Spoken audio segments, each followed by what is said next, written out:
morning, Detroit and surrounding areas. Also, those that are in Flint and Genesee County watching, we celebrate you this morning. Let me start off by saying happy Merry Christmas and happy Kwanzaa to so many of us out there, and let's make sure we keep our community safe. Thank you for being back. We're going to talk about what really happened in the city of Flint. I know last time I was here, I kind of took you past on a journey really fast, but Underneath the Poisoning, Flint and Genesee County, Our Untold Stories is a book I created, not just about the city of Flint, but about everything that happened across the state of Michigan in urban communities. And I do not call this a book. As a matter of fact, I call this a journey. And we're going to get right into this. I'm going to recap it, but before I do that, I would like to introduce my co-host who's with me today, Miss Virginia Nolan. Welcome to the show again. Good morning. How are you today? I'm good. Thank you for being here. So glad to be here. Great. We're going to really tear this back today.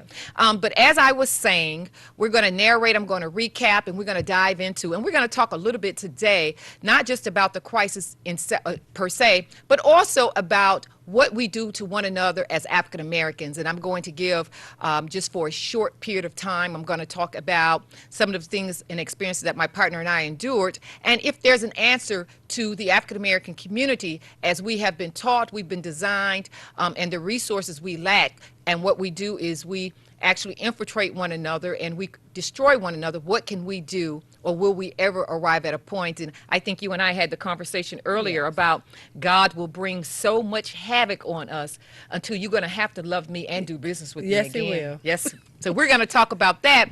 But before I do that, again, I want to just talk about this morning. Underneath the Poisoning, Flint and Genesee County, Our Untold Stories. This book derived, as I said before, from an interview I did with a girl by the name of Eunice from Zimbabwe, who came into the city of Flint to do a documentary. And she and I agreed that if I did the documentary, that she would give me the time that was essential and needed in terms of narrating our stories, because you can't do it in 2 hours. And that turned into 5 days. We shot for 2 days, and the other 3 days was via phone and on her way back to California.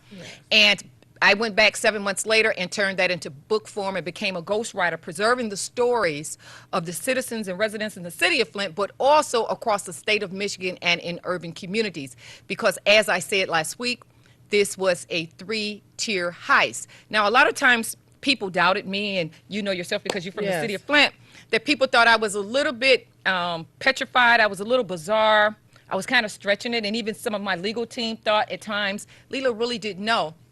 And when I talked about my partner and I being locked out of the judicial system, when we talk about injustices in the justice system, when I talked about that, people were like, not so. But what I did and my partner did was we sat down and we wanted to report what the county was doing to African Americans. We were not the first. We were actually the first to be able to survive to tell the story, okay? So we weren't the first, but we were able to survive to tell the story, and it was only by the grace of the divine, as you know, that we were able to survive. So we would have that. He and I, we went to the FBI, Attorney General office, but we had to wait until Whitmore came in with her new team and Attorney Nessa. We couldn't deal with Snyder and Schuette. But they were they were complicit and part of the problem, and they were keeping us hidden for the 8 years.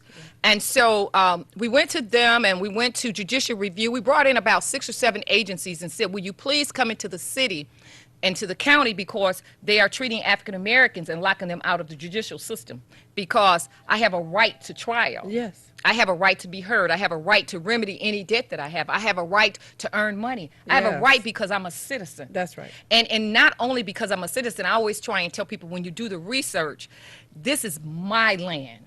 This is not their land. When you do the real research. This was before 1776 with the Constitution that was adopted. I'm talking about the original Constitution gives me a right. I'm an heir to this land. So I'm not talking about that. So I had a right to be there, and it was taken. But if we fast forward, you and I know that in the last 2 weeks, when they began to do their investigation to see if there was any merit or truth to what I was saying, how many people have they found sitting in our judicial system, in our county jail, in the last week? How many African Americans and impoverished whites have been sitting there without a trial date for 5 or 6 years? The numbers, yes. Let's just talk about this morning. And it really saddens me that when we cried, they really didn't pay attention because my cry was, okay, that's just another person, you covered up. But what we did was I sent all of the evidence with it. Yes. So I didn't write the one pager and you just know, I want to Very send you good. the evidence so that it substantiates what I'm saying. The facts, yes. The facts. They came to us with many offers for us to pull back on the investigation. The investigation at almost a year in. They've been in it that long. Attorney Nelson's office is doing a good job as it relates to, they heard us, judicial review, they heard us. And when they came in, I think they went in not only looking at our case, but to say, let's see if there's some more cases in the county. Yes. And what they discovered, and I'm sure across Detroit, because as a matter of fact, Detroit was the first to break the story. Our media would not break the story as usual. They do the blackouts like they did when the poisoning took place. I tell everybody Genesee County is one of the most racist and corrupt counties in the state of Michigan, and we happen to live there. Yes. Something my attorney is beginning to assent to as well.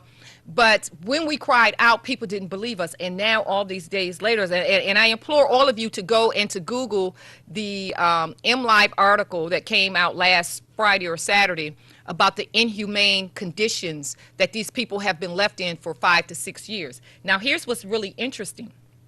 These people have not been granted a trial date, meaning they have not went into court and stood before the judge. And after a certain period of time goes by, the county is able to draw dollars down from the federal and the state so they can pay bills with that money. So the longer that those people are there sitting, the more money that you get what I'm saying? So I can't say, some people say maybe it was a happenstance, it was an oversight. Here's where I have the issue at, is that you have a prosecutor, you have a sheriff, you have a chief judge, you have state-appointed attorneys, you have county commissioners, and nobody had a problem with these people sitting there for 5 or 6 years. And this is why I say at home, for African Americans, I embarrass them, my survival embarrasses them because they did nothing, and their silence was betrayal. And for Caucasian people, I remind them of what they did and the debt that they have to pay. Yes. And this has been going on so long. So I just want to say that what happened in Flint and across the state of Michigan was not a happenstance. This was a 3-tier heist where they were balancing the books off of the state, the county, and the city off of African Americans and impoverished whites who were trapped inside the city.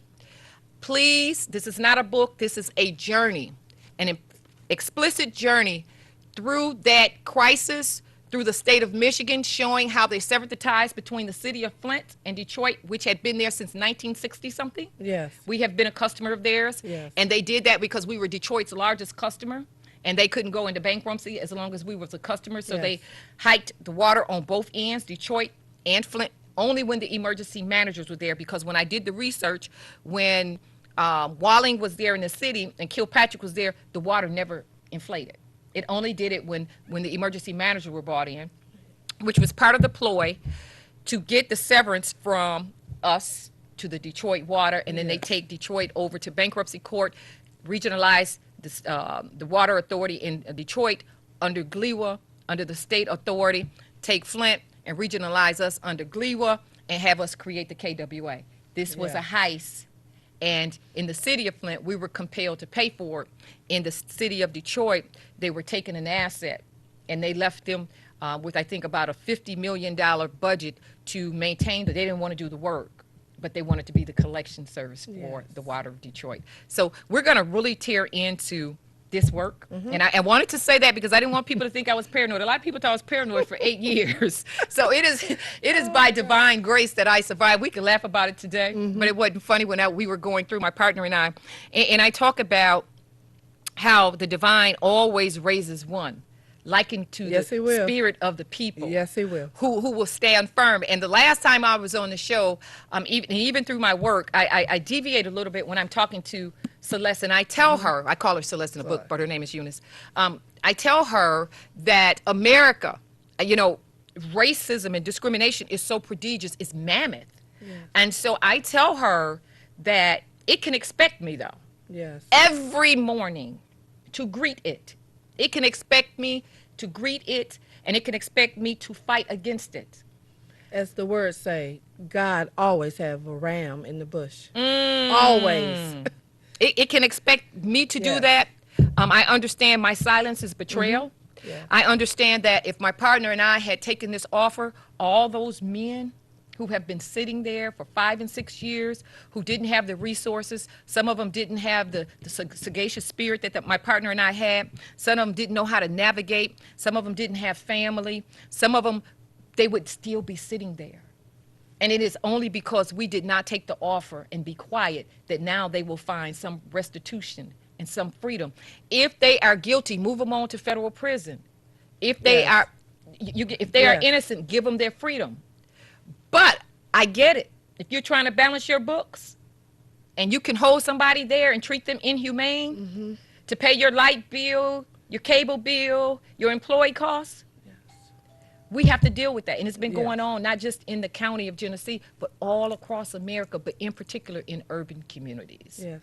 I like that, how you have sat back and used your wisdom to make all of this happen.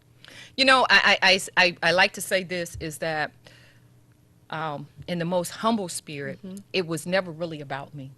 It's never about us. And you know, we all want to jump out and say, yeah, I'm not, but it's not about me. And it's not about my partner. We find now when we look back, we were just vessels. Yes. We were just vessels to break the story. We were vessels that this would not happen to anymore. We were vessels in that, because I've always, even before this happened, when we were just developing homes and creating Yes. safe and affordable Yes. homes, I have always asked the divine, I've asked, called on the ancestors to say, use me in the best Amen. way and allow me to make each day the best productive day I can. That's right. And so I think that's where all of this derives from. But then I've always, because I was always an entrepreneur, I came out of the spirit of my father. Yes. If you want to know anything, I have my father's spirit, okay? Yes. And I've watched my father as an entrepreneur. He has the oldest business in Genesee County. Yes. African American business in Genesee County, and I watched him have to start over 3 times because of the same issues. So he taught us to have a resilience when it came to standing up and hating injustice. Yes. And so I could have taken the offer and got money really quick, but I love the community, I love what's right, and I love justice more than I do the money. And I'm going to be paid. I'm going to be compensated. As I used to say over the airways in the city of Flint, you know, justice may be delayed, but it will never be denied. It will Amen. never be denied. And so this moment that we're in, this vortex, this time space, what I call time space reality, is that we would do the will of the divine. And so when people see us, they have to see God. That's right. When they hear us, they have to hear God. We have to be about that business, not talk about it. And that's why it's so important to grab a piece underneath the poisoning, Flint and Genesee County, Amazon, Barnes & Noble, Smashwords. You can get it in print. You can get it on digital, ebook. Go, please, $20. You will see it will make all the difference. But this is not just about the state of Michigan. This is happening in all urban communities. Yes. Now, I want to get into a tough subject because I told you I was going to talk about Yes. that. Wait, before we do that, we just got to talk about y'all, because I don't claim him. I've never claimed him. I didn't vote for him either. Y'all president. He's not my president. I'm going to give him to y'all, okay? Yes. And you and I had the conversation about, and you asked me just a minute ago, Yes, you I said, did. what do you think about number 45? That's what I call it, number 45. And about the impeachment. And I alluded to you and indicated that and this is just my opinion, it is my hope to enlighten all of you, and this is only my opinion, it is not your opinion or the views of That's anybody right. else, is my perspective when it came to number 45 was that he only created a platform again. Yes. He rejuvenated a platform of what was always in existence, but he gave you the platform once again to be loud and bold about it. Yes. 45 is not the real issue. He only gave you a platform. The issue is the scientists and the police chief and the bakers and the teachers and all of those who support him who share his ideology. Okay, 45's gone. Now, what are we going to do with all the people who Amen. left who have the same ideology, Yes. the same vision, and who hate us just because of the color of our skin? Yes. That's still an issue. 45 was only gave the access for us to be bold again. Yes. And he ran his campaign. I don't know if you agree, but he ran his campaign based on when he said, let's make America great again, he was telling them, let's flip it again. And what I saw into that is that we as individuals have to know that we know the research with history, and the president is there, but you got to know the bigger things that's going on in life. Yes. Absolutely. And so, so that was my take on the president is, okay, I'm talking about his support cast because one person alone is not the power. You know, it's all the shared vision. And we talk about, even through my work, systemic racism. And I share through my work is how 5 of the most powerful individuals, white individuals in the city of Flint for 8 years passed my partner and I around. I hadn't done nothing to any of these men. But this is the power, this is abuse of statues, but it's also a shared ideology that I talk about in here. Systemic racism is not one institution or one person. Yes. It's incapable of happening that way. It is a shared ideology of white folks, whether they do business with one another or not, that they're going to be against you when you walk into the lending institution, when you walk into the school, when it's time for you to go to the doctor, when it's time for you to design or to rebuild your neighborhood. There's always policies in place where they share the ideology that you will be second or next to none. Yes. And then that's one thing. But what's the next thing with systemic? In terms of, Us. oh, we talked about that too, didn't Yes. we?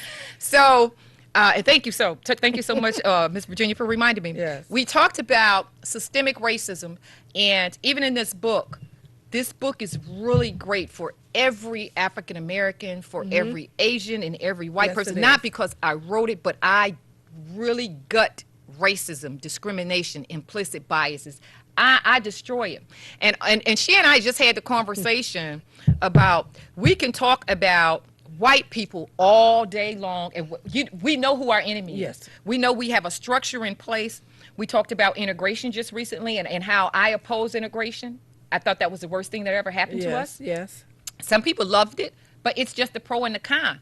One of the things that we talked about was, how do we as African Americans, and I talk about this in the book, how do we as African Americans arrive at a point where we no longer carry our heads or the heads of our loved ones to our enemy? How do we get there? Yes. Do we get there? Give us a call at 313-868-0342. Again, it's 313-868-0342. Give us a call. We want your input. How do we, or can we, or ever arrive at a point where we are not selling one another out? When I close my eyes and I think about my journey through and surviving Yes. this racist regime for 8 years, my partner and I, and every time there was an impasse or a roadblock, it was always an African American who sent us or who opened the door. It was never their plan, but they were always willing. They acquiesced to the powers. How, or will we ever get to that point where we are no longer selling one another out? Well, the conditions that we've been through, we fall right in the trap of what's happening. And we have to be cognizant and aware of what is going on around us. And stop and think. Meditate. God will download. He'll download information to you to help you. Ooh, you know, to that's a get whole other through. subject. Yes, if it I get is. into meditation, because that's how I survive. Yes. It is meditation. I don't want to get into that subject. Meditation, spirituality. As I was talking about Dr. Kaba's book to you, Yes. it was spirituality before religion. And that's not to slight anyone. I believe that everybody is entitled to their own religious experience.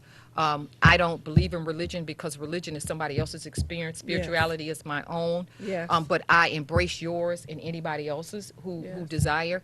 But I think that, do we ever get to a point, or can we ever get to a point, and I came to the conclusion when you and I were having the conversation, is that he will continue to bring his wrath until you have no choice but to love me and do business with me That's again. right. God is awesome.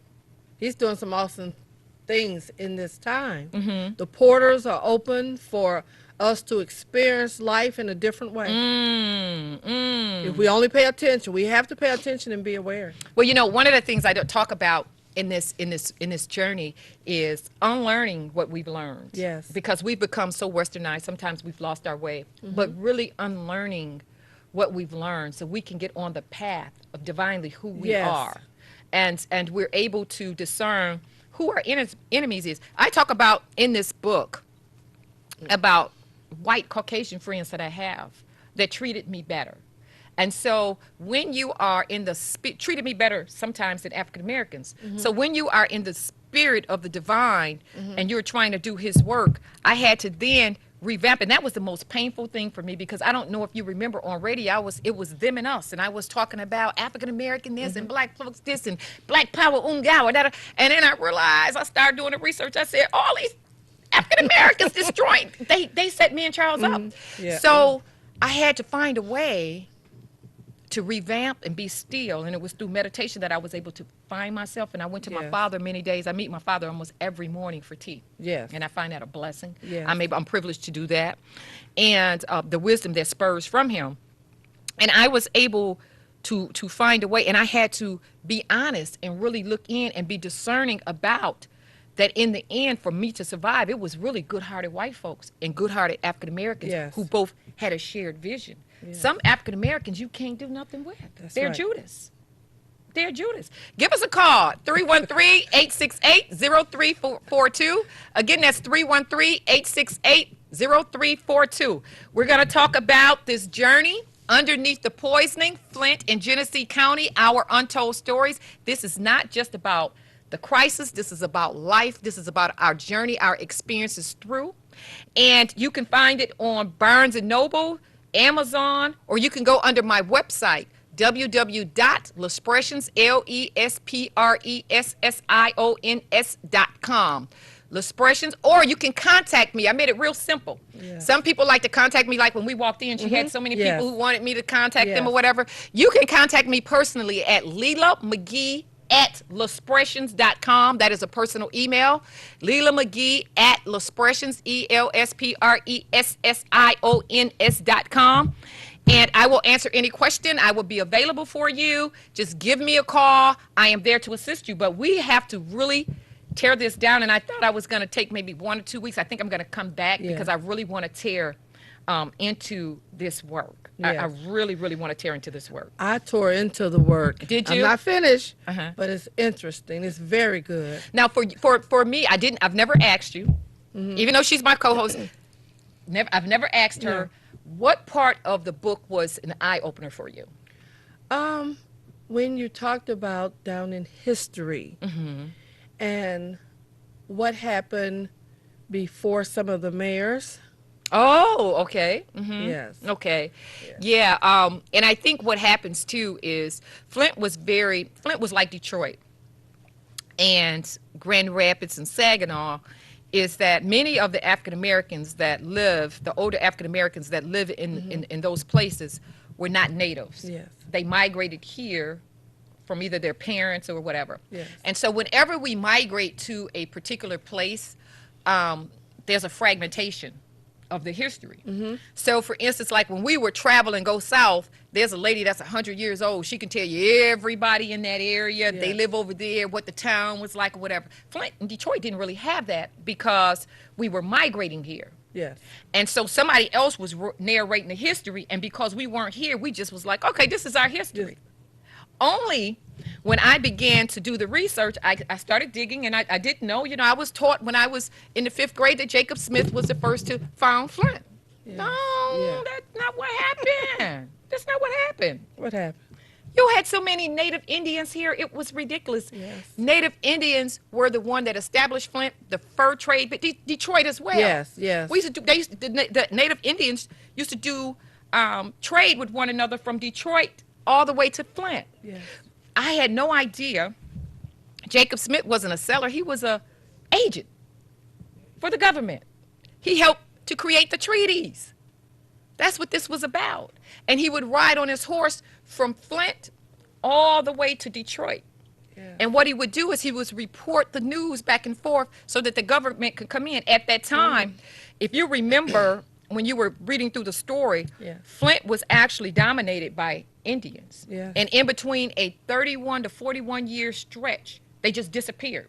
Treaties arrived, they disappeared. What I found interesting is that when Jacob Smith supposedly discovered Flint, he named all of his children Indian names, every one of his children, and some of them were given boy name and they were girls because he didn't understand the language. Yes.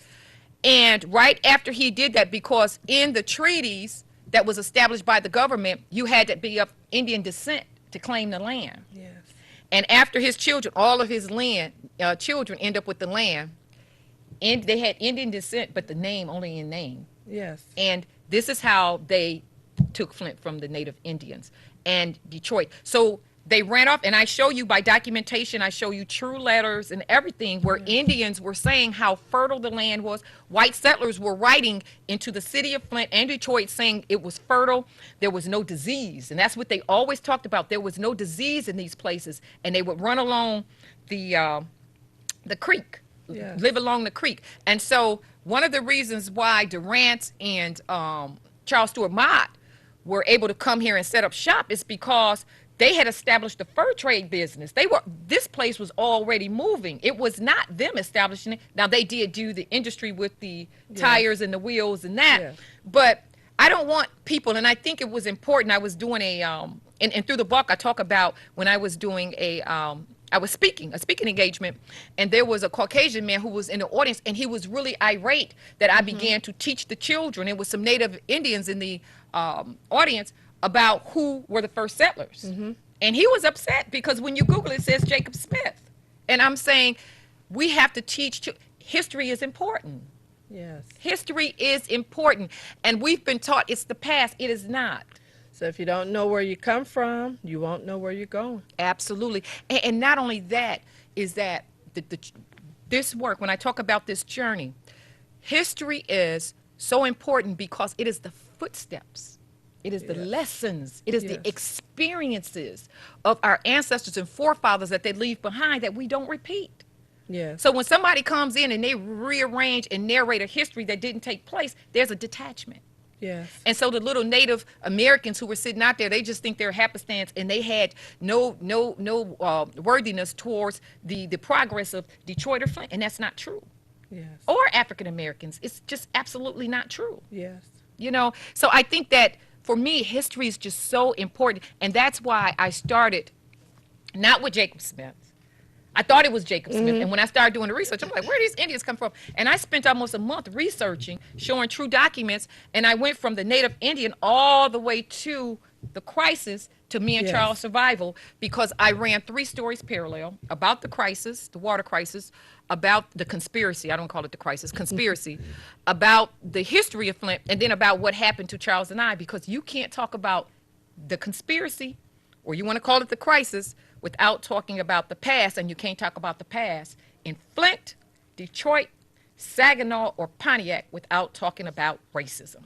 Well, I like the path that you're on. You have paid attention to what God has downloaded to you, because it's so important. I remember as a young lady, I would tell my mom, we don't know where we come from, and I don't even know why I was saying that. But as time has went on, I see some importance to that. We must learn. And thank you for authoring this book. Oh, thank you. Yes. You know what? I talk about here too. It's really interesting. Is when I first met Celeste, she was there. She was in Flint 3 or 4 times. And when the divine has an assignment for you, he's going to make it happen. You can aberrate. You can do whatever you want to. But when the divine has something for you to do, he's going to put it in front of you. And when I met her, she had been looking for me 2 or 3 weeks, and I was getting a call from one person, and I just kept looking at the phone like, I don't feel like, because people were calling, and I just wanted to do my thing, and I didn't want to, and Charles and I were trying to figure out how to survive. We got all of this from this reimbursable contract, and I'm going, I don't want to deal. And it was interesting. She had been there. She was just getting ready to leave. My husband and I were coming out of Cracker Barrel. Yeah. You remember? Yeah. And she stopped me, and I said, and I just ate, and she says, just give me a minute.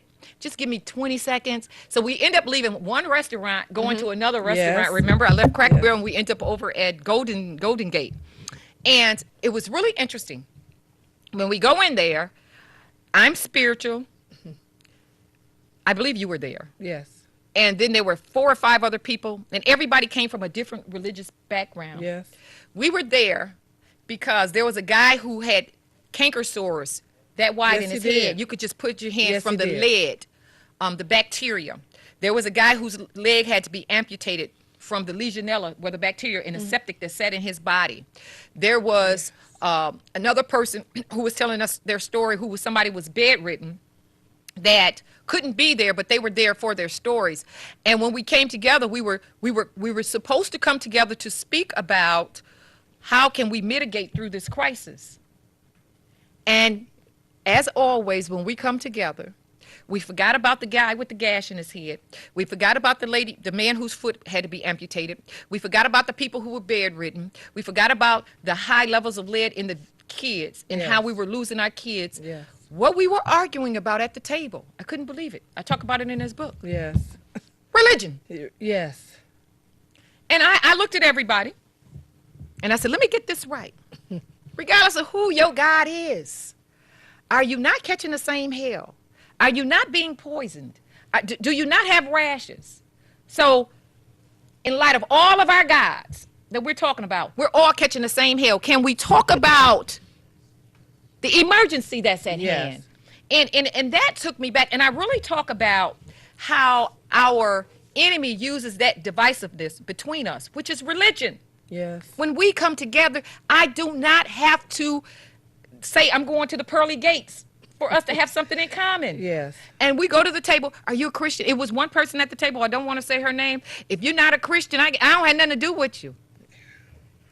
You're more poison than I am. Yes. You know, I just couldn't believe.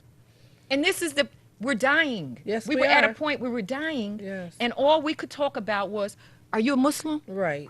Are you what are yours? Well, what's you, Leela? Well, Jesus said in reading scripture. Right. That's not what God intended. No, it's not. You better learn some more history. It's not what he intended. And he is the only judge. Regardless what my path is, I am responsible for my path. Yes.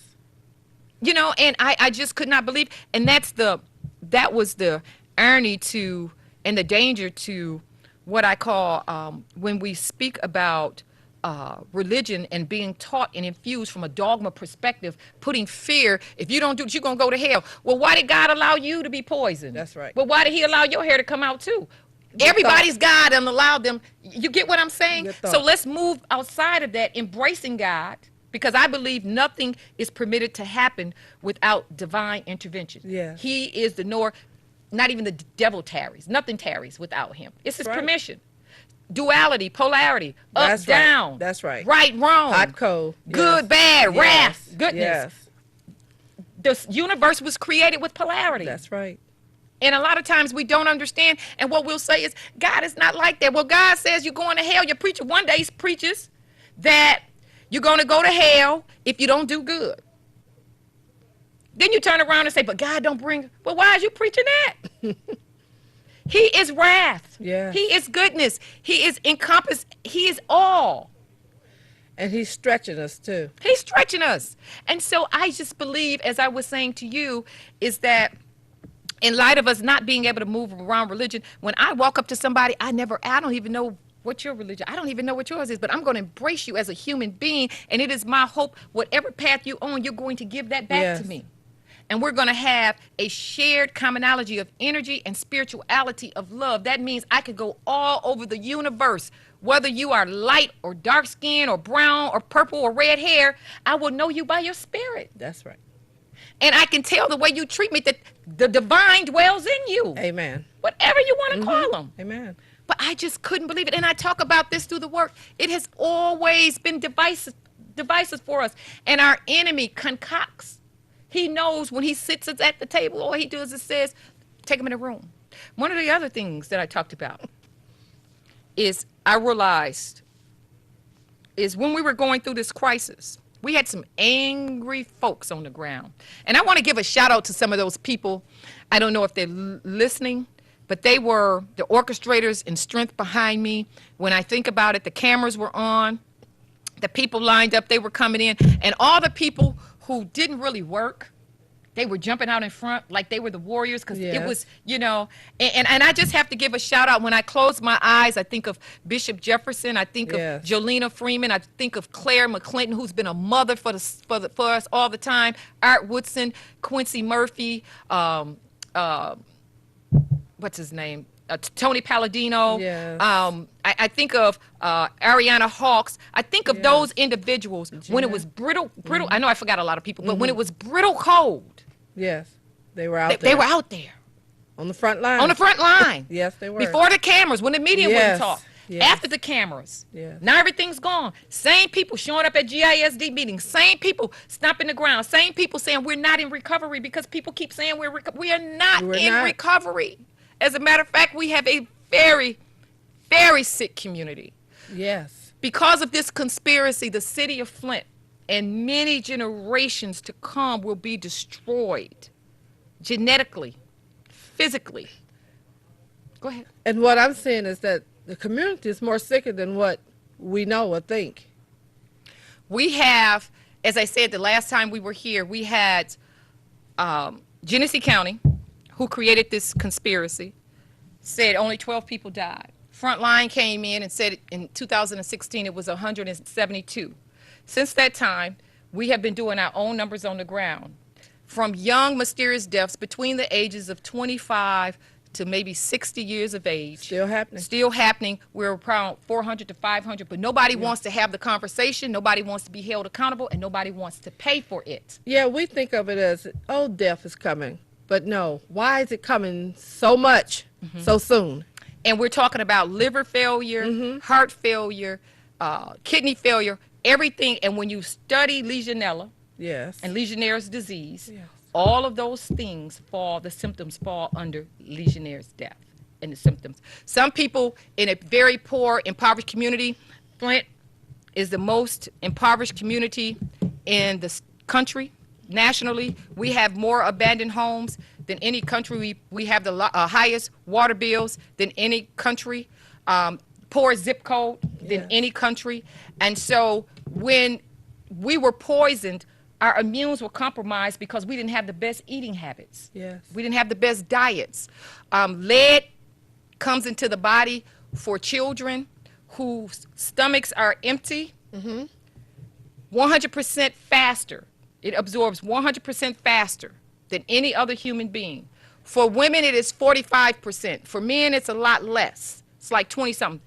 But these children, and you know we live in an impoverished. You Yes, know we do. many of our children, we have pantries all through. And Yes. so they were taking all of this lead in. And so now the new language, because they write our history, but I preserved it, they want to say we were exposed. We were not poisoned. We were exposed. They want to say it was 172 people. No, we are still dying. Yes. What we did have, the only thing that really took place in our community was the infrastructure was being replaced. Yes. The danger to that is not the entire infrastructure, Right. just the pipe leading to your home, Yes. but not the pipes in the street, not the core of the infrastructure. The people, until they are in full recovery, then the community is not recovered. We don't That's have the right. medical. We don't have the doctors. We have not had a cluster of testing for cancers and things like that. 10 years from today, this city of Flint is going to be saturated with all kind of cancers, from prostate to breast, and they'll just say, oh, it's just because it's a poor community. Exactly. They will never link it to what happened with the bottled water being left in the cold and in the hot. The cheapest, and we appreciate the water. Don't get me Yes. wrong. Everybody who sent in water, we needed We water. thank you. We needed Yes. water. And a lot of people, I was sharing with somebody the other day, they didn't know that, and I didn't know because my husband and I eat a lot of salads and stuff, so we Yes. don't cook like the whole heavy soul food. yes. So my kids came home when we were in the midst of the crisis, and he had to remind me that they hadn't taken a shower in 2 or 3 days. They were scared of the water. And one of my sons is a germaphobic. Wow. Then they went over their grandmother's house and Yes. came back clean. And I guess not to hurt my feelings, but this is what was going on. And then I went to cook, and I said, well, I'm going to cook. It took me 3 cases of water to do some greens. You never can finish That's right. rinsing the greens because you got to use all of this water. Then I had to clean the turkey. It was so draining. Yes. And most people didn't understand, or the grandmother who's relegated to an apartment, who's 70 or 80 years old. where she has to walk 3 flights of stairs and carry cases of water. Yes. People really think that we're in recovery. Recovery is me getting up to do radio on Saturdays, and the lines is almost a mile for people to get water. You know what I remember? Back in '09, I had a kitchen remodeled, and the smell was terrible. So what comes to mind is, how far back does Oh, this it goes go? back. It goes back. It goes back. We've always had an issue with our infrastructure, and what a lot of people thought was just because, well, just turn them back onto Detroit and they'll be good. No, what happened is that when they put us on the Flint River was very foul. It was not Yeah. for human consumption at all. You had General Motors and DuPont paint. You had road salt. All of this had been dumped in that river for years. What I found interesting is when I think about all of the cities that came together to create the Carigandi Water Authority, Sanilac, Lennon City, Genesee County, all of them were left on fresh water. Only where the melanated people Yes. were taken off Detroit line, placed onto Flint River Reservoir to save money.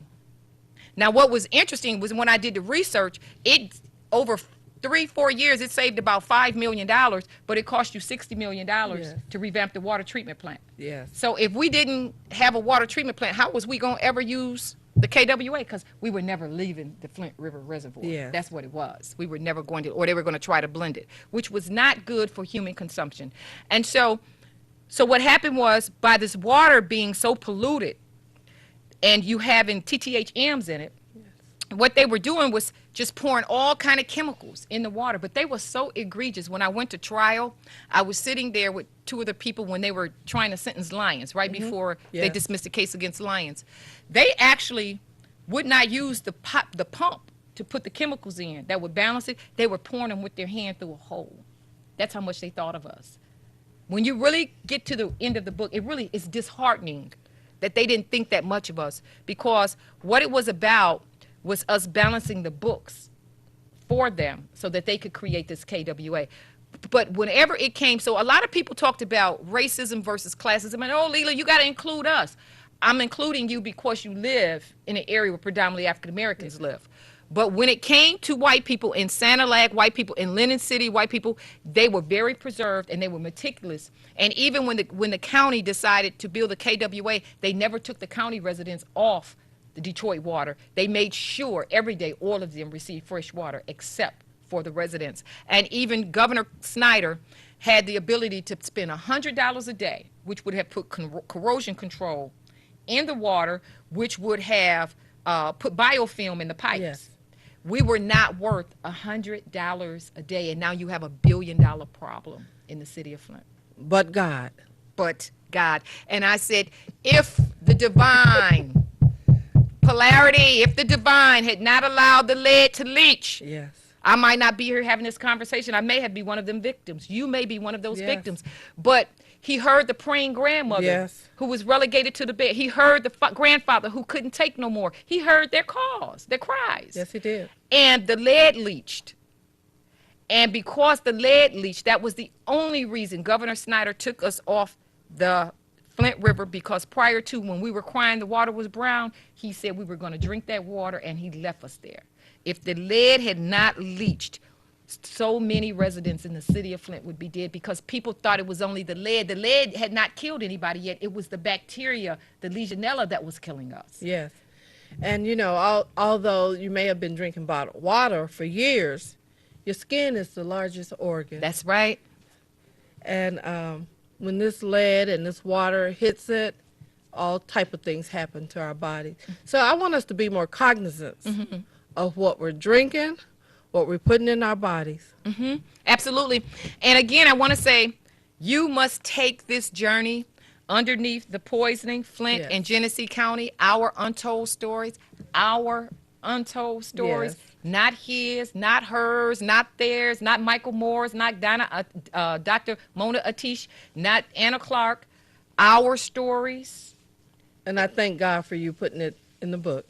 Oh, absolutely, absolutely. We are appreciative, and I was raised to be appreciative of Yes. any work anyone's done. Yes.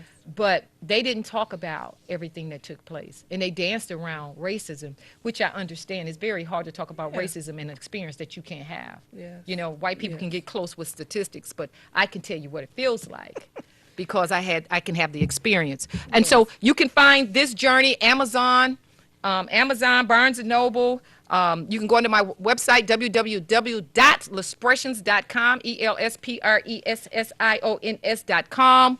$20. This is a journey. This is a must read. I left several empty pages in the book for people to write at this time and leave behind for their loved ones. And that's good because as I was going through the book, I take it one day at a time because I Awesome. want to read it and meditate on it so it can absorb. Because if you just go through it and just read it, it just be just reading it. But go through it each chapter and think about it. And you know what's really interesting is I like to say is I'm getting reviews back from Caucasian people. And they said, Miss McGee, that was one of the best reads I've ever read, and every white person in America should read this book because you did an excellent job describing. I had no idea Yes, you what did. racism felt like. I had no idea. They didn't even understand what we were doing to one another. Yes. And that's a taboo where African Americans, we like to point the finger at other people, but we don't like to talk about it. So when we're going to make better, or you're going to be a heel stop for anyone, you have to make sure you're going in to do a cure. You got to cure everything. You can't cure bits and pieces. So it's not just that we live in a structured place where systemic and structural racism exists.